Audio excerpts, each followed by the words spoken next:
اليوم 13 من شهر باب المبارك. صابرين في الضيق.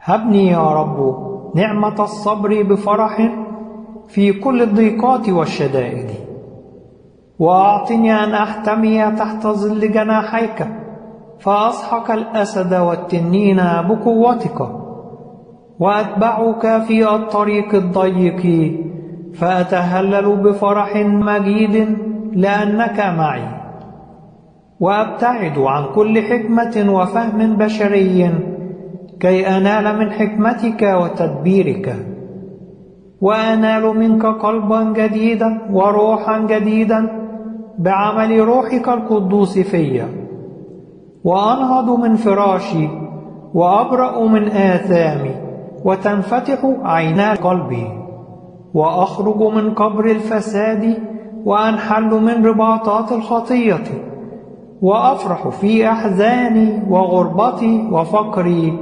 لأنك ستأخذني لمجدك. ربي يسوع، فرحني في آلامي وتجاربي، وهبني صبر القديسين وتواضعهم وفرحهم والتصاقهم بك، وقوتهم التي هي منك في القتال، ونصرتهم التي تهبها لهم بكل فرح وقوة يا محب البشر. ولك كل المجد إلى الأبد. آمين.